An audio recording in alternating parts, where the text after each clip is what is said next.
नमस्ते सदावत सले मातृभूमि में हम लोग चर्चा करने जा रहे हैं भारत के हजारों लाखों करोड़ों हिंदुओं का मतलब है हिंदुओं की जो वेदना है, जो पीड़ा है और मुसलमानों की जो अतिचारता है उसके विषय में स्पष्टता से इजराइल में कहा। मैं समझता हूं कि पूरी खाड़ी में सन्नाटा होगा कि मोदी जी क्या बोल गए, और हिंदुस्तान में जो लोग भी ये प्रदर्शन वगैरह कर रहे थे उनको तो संदेश बिल्कुल साफ दे दिया कि भाई देखो हमारी लाइन क्या है, हम उस लाइन से भटकने वाले नहीं।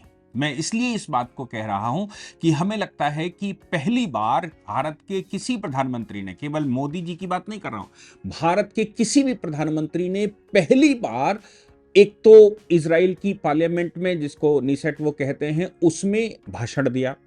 कई बार स्टैंडिंग ओवेशंस उनको मिले, कई बार ओवेशंस स्टैंडिंग मिले, और ये गौरव भारत को पहली बार मिला।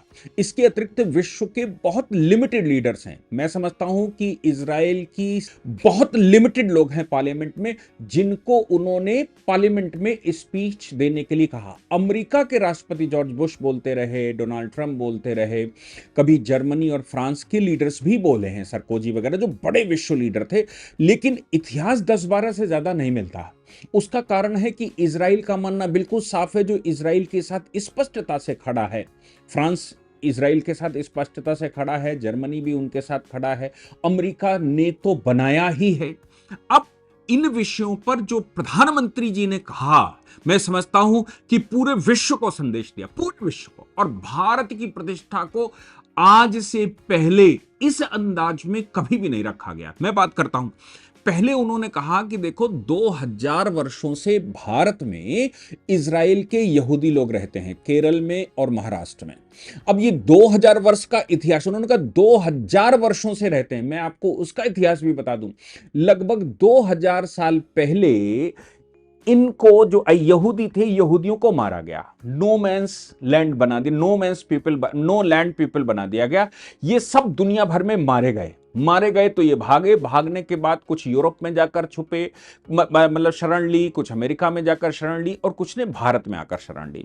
भारत में, भारत की खास बात थी, आज से 2000 साल पहले की बात कर रहा हूं, भारत इतना सहिष्णु हमेशा से होता था।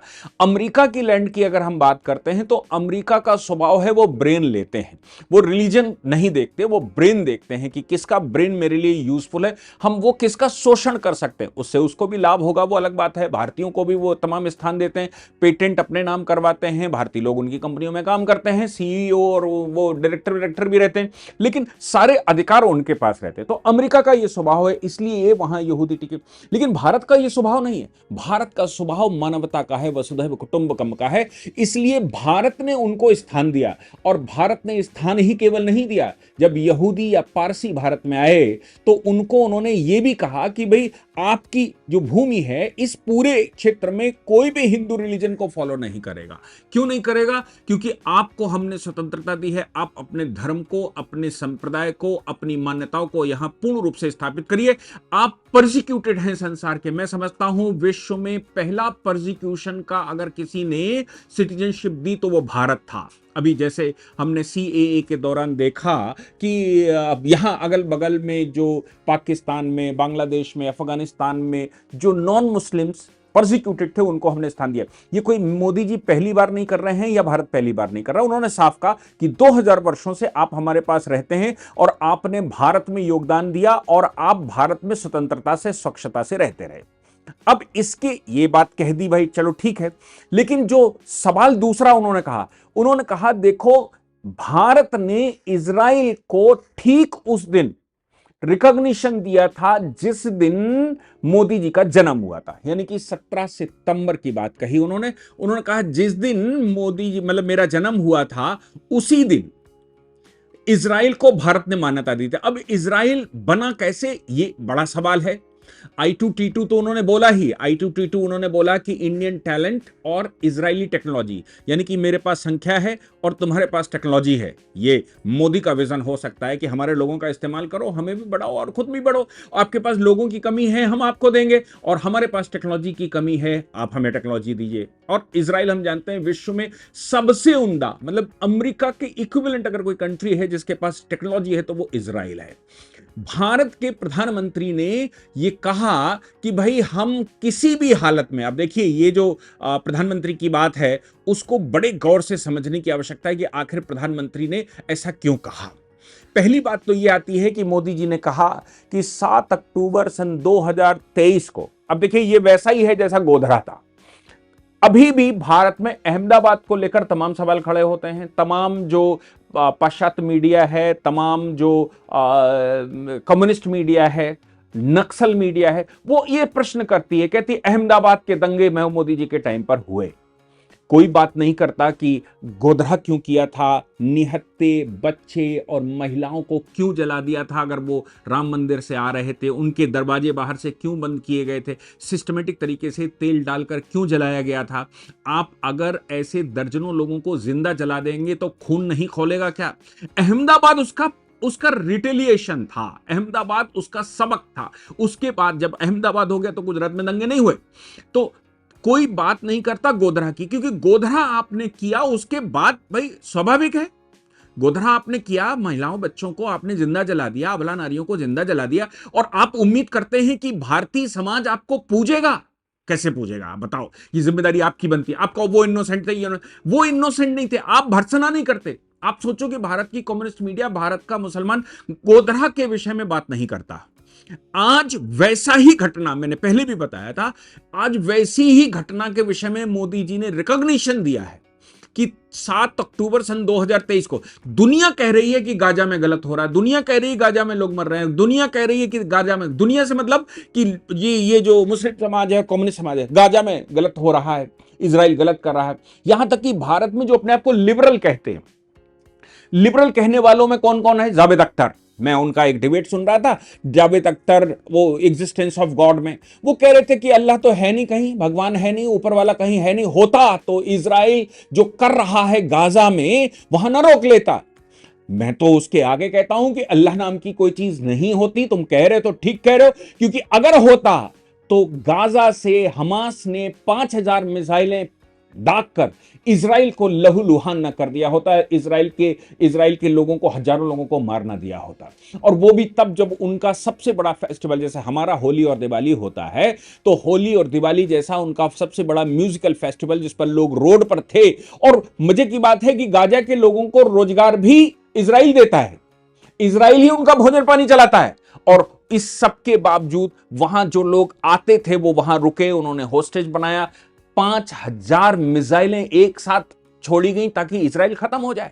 इजराइल का वो एंटी डिफेंस सिस्टम ऐसा था जिसने बहुत हद तक बचा लिया, लेकिन फिर भी हजारों लोगों को हताहत कर दिया गया। अब आप मुझे बताओ कि 5,000 मिसाइलों से अगर किसी कंट्री के ऊपर हमला करोगे, और आतंकवादी संगठन, मैं कहता हूं कोई दूसरा देश करेगा, पाकिस्तान ने भारत में पुलवामा कर दिया, भारत में पठानकोट कर दिया, भारत में उन्होंने उरी कर दिया। भारत ने क्या किया?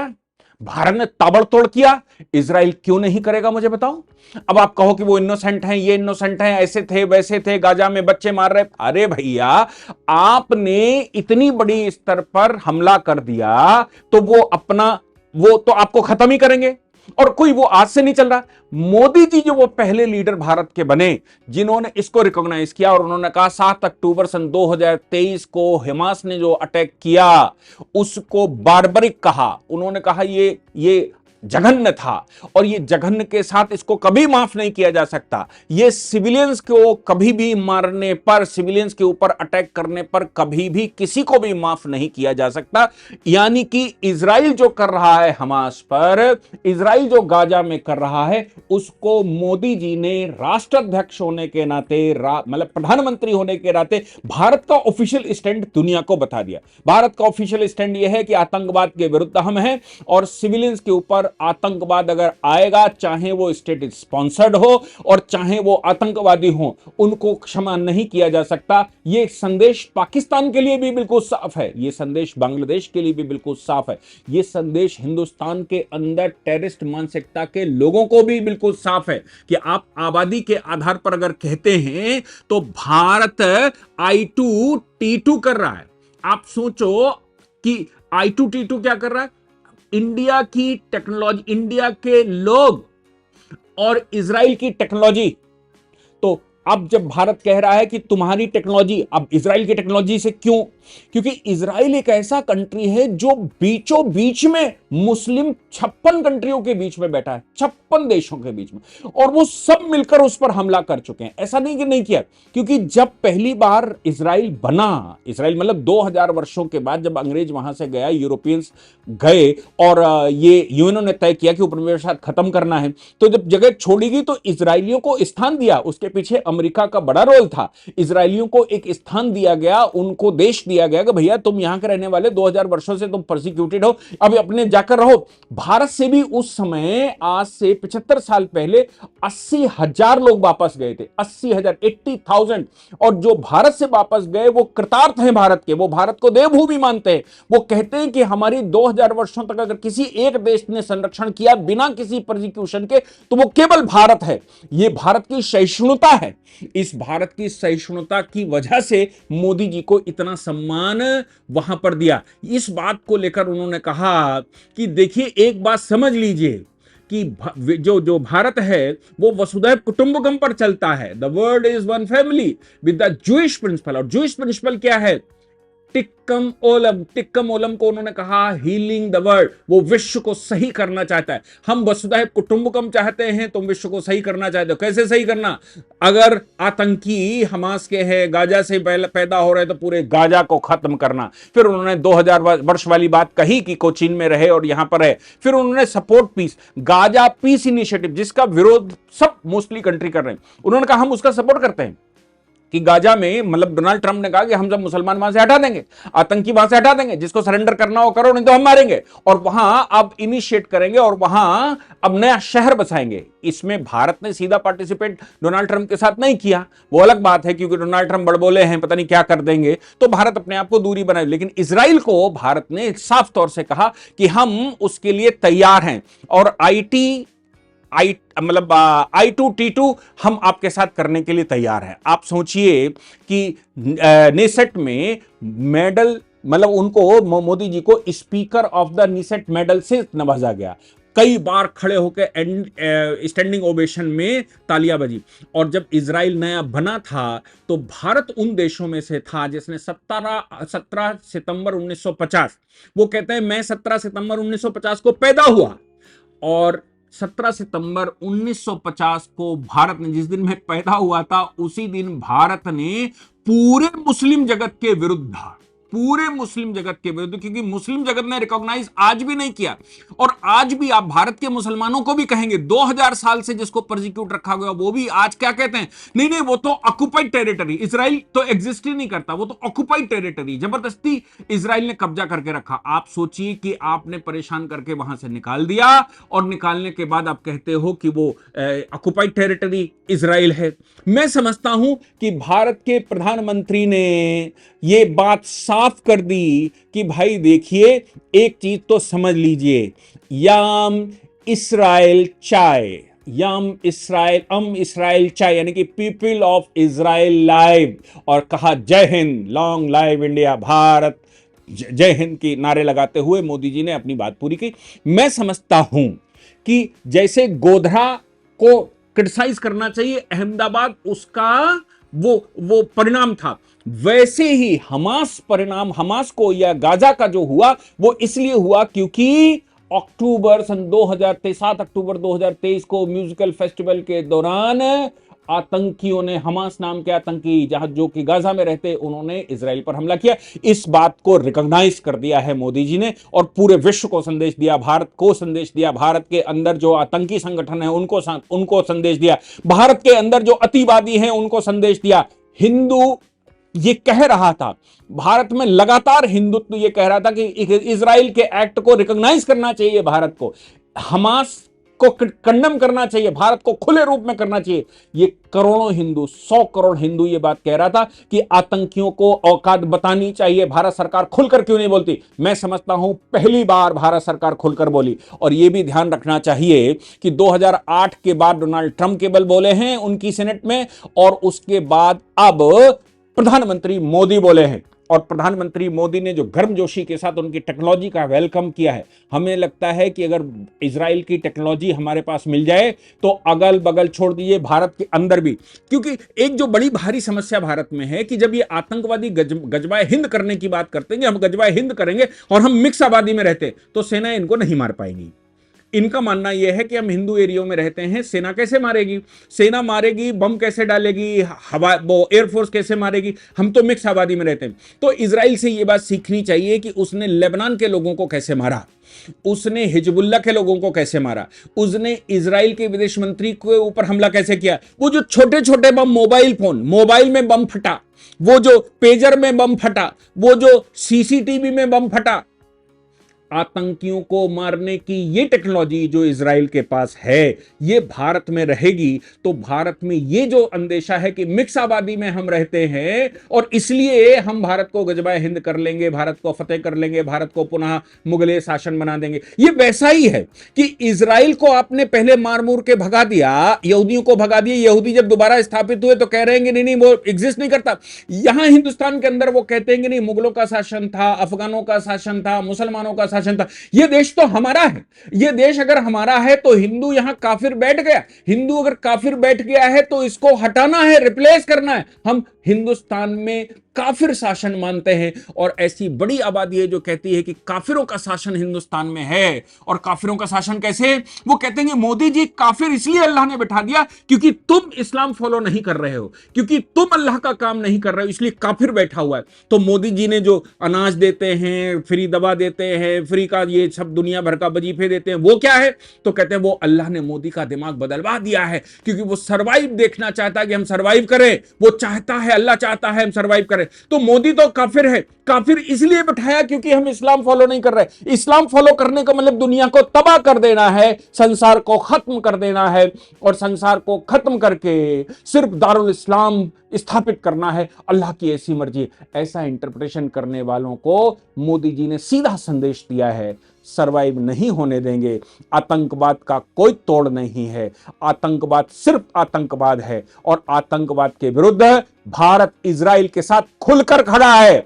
अब सवाल यह पैदा होता है कि भारत अगर इजराइल के साथ खुलकर खड़ा है यहां पर, तो ईरान क्या सोचेगा? ईरान तो अपना मित्र मानता है, ईरान से हम तेल भी लेते हैं।